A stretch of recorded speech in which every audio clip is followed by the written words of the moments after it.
Does it really stay in Vegas? Hi, I'm Mel McGinnis with another edition of the Sophie Scholl Monologue. We'll get to that question as I raise the flag of sackcloth for humility. Take these statistics: 150,000, 280, and 49. What am I referring to when I say 150,000? Those are the number of deaths that have been linked to militant Islam in the past decade in Africa. And Israel can't be blamed for it. And regarding the establishment media, there's really no news to see here. 150,000 dead in a decade in the continent of Africa. I so appreciate what Jihad Watch does in keeping tabs on things like this.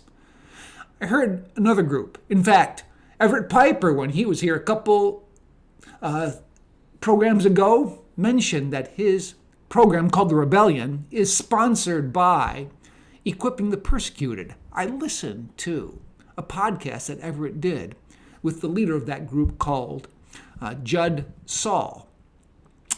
He mentioned 280 massacred in Nigeria. Did you hear about that in the month of June? No, we did not. Even as his group alerted authorities 3 months prior to this massacre taking place, no action was taken, except 280 Christians lay dead after the jihadi attack. What's the most persecuted population on the globe? It's the nation Nigeria. It's interesting, that country is about 50-50. 50% Christian, 50% Islam. And lately, the leadership of that nation has been Islamic. That is, the president has been Muslim. The last one or two. Wouldn't you know it? Who's involved in making sure or seeing to it that they had a Muslim president? David Axelrod. Does that name sound familiar? He's been with the Democrat Party, with Obama, with Biden. And Judd Saul said this statement: the Democrat Party has been interfering in Nigerian elections to make sure Muslims get power. 49, just several days ago in late July. Those are 49 Christians that were hacked to death by Islamic invaders, jihadists, in the country of Congo. Do you see, Congo is next to Nigeria. They're pretty close relationship geographically. Here's the thing. Does what happens in Vegas stay in Vegas? Many people think it's their problem, leave it to them. It's not our problem, it's on another continent. But Judd Saul of Equipping the Persecuted said, what happens in Vegas doesn't stay in Vegas when you think of it in terms of Islamic jihad. It won't be just a continental problem in Africa.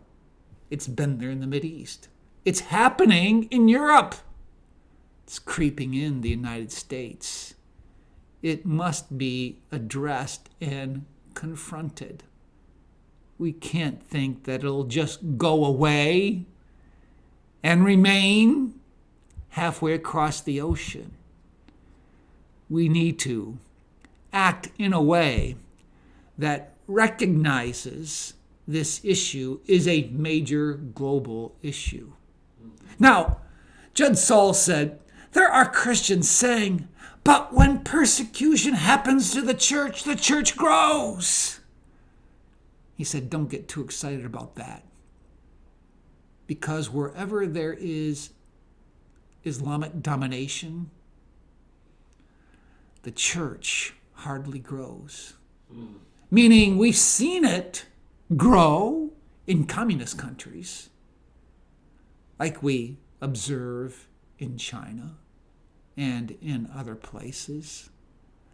But it's hard to see throughout history where Muslims dominate, Christians tend to shrink. I mean, I hope that trend will be broken, but he just can't he can't help but notice history and see the trend. Where Islam is in control, the church hardly grows. So we must confront. We can't pretend that this won't come to us. We can't be under the delusion of, when the church is persecuted, the church will grow. Not so fast. Because when we see Islam's impact on the world, it has a chokehold on the church. Again, I'm not saying that it can't happen that the church will not grow. But I think we need to be aware of the history regarding this issue. And isn't it interesting how the Democrat Party is an ally, basically, of Islam? Where we see Muslims act politically, they use the Democrat Party for their purposes, and the Democrat Party uses Muslims for their purposes. And yet, the two worldviews are so opposite, meaning Islam does not accept LGBTQ. That's what the Democrat Party is about. They'll come to a place where they'll destroy one another. But for now, their enemy is Western civilization. And because of that, the two can work as allies to attack the foundations of Western civilization upon which America has been built. We need to be aware and prepared. Unlike Tony Kornheiser of Pardon the Interruption, I cannot promise you I'll do better the next time, and unlike Tony, I'll just wave the flag of sackcloth for humility. As a follower of Jesus, I need Jesus.